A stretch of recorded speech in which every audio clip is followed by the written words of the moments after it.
کہ جتنے بھی آئینے ہیں وہ ٹوٹ جائیں تو بے وقار ہو جاتے ہیں، ان کی توقیر نہیں ہوتی۔ 1,00,000 روپے کا فانوس آپ نے لٹکا دیا یہاں اور وہ گر گیا، ٹوٹا تو قیمت نہیں بچی، لیکن دل ایسی کائنات ہے جتنا زیادہ ٹوٹے اتنی ہی قیمت بڑھتی ہے۔ تو بچا بچا کے نہ رکھ اسے، تیرا آئینہ ہے وہ آئینہ کہ شکستہ ہو تو عزیز تر ہے نگاہ آئینہ ساز۔ اچھا ایک اور بات ہے دل کی، گھر لٹ جائے تو لوگ روتے ہیں گھر لٹ گیا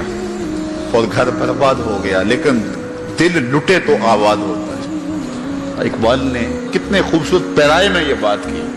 کہ قید میں پہنچا تو حاصل مجھ کو آزادی ہوئی،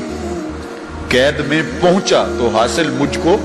قید میں پہنچ کے تو آزادی چھنتی ہے، لیکن یہ عجیب جہان ہے، قید میں پہنچا تو حاصل مجھ کو آزادی ہوئی، دل کے لٹ جانے سے اس گھر کی آبادی ہوئی۔ تو یہ لٹتا ہے تو آباد ہوتا ہے، وہ دل دل ہی نہیں جو ابھی تک لٹا نہیں، جب دل لٹتا ہے تو آباد ہوتا ہے۔ اور کتنے خوش نصیب وہ ہیں جو جن کے دل مدینے کی گلی میں لٹے ہیں۔ اللہ اکبر، تڑپ اس کے لیے سامان زندگی ہے۔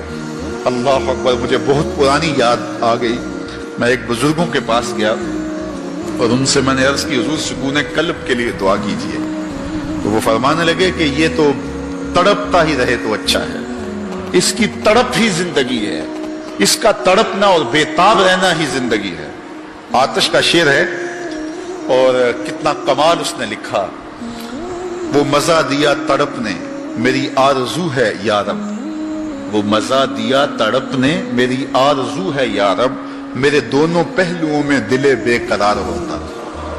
وہ کہتا ہے ایک پہلو میں دل ہے اور وہ تڑپتا ہے یاد محبوب میں، تو اتنا سرور آتا ہے کہ راتیں بیت جاتی ہیں۔ وہ کہتا ہے جب میرے ایک پہلو میں دل ہے تو سرور زندگی نصیب ہو گیا ہے، اگر میرے دوسرے پہلو میں بھی دل ہوتا تو پھر کیا کیفیت ہوتی۔ اور یہ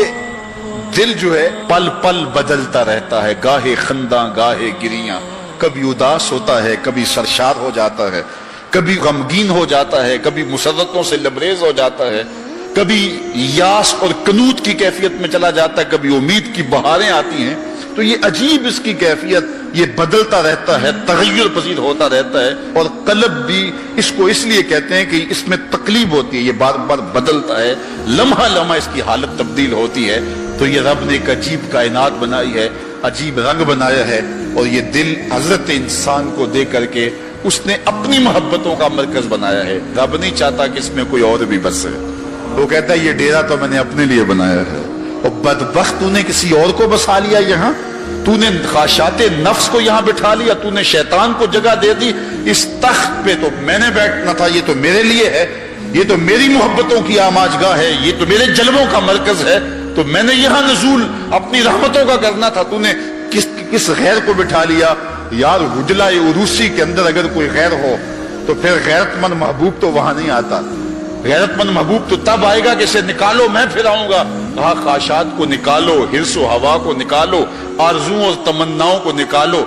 دل کو پاکیزہ مصفہ ستھرا منور اور مطہر کر لو، اور پھر آواز دو میرے مالک ہر تمنا دل سے رخصت ہو گئی، اب تو آجا اب تو خلوت ہو گئی۔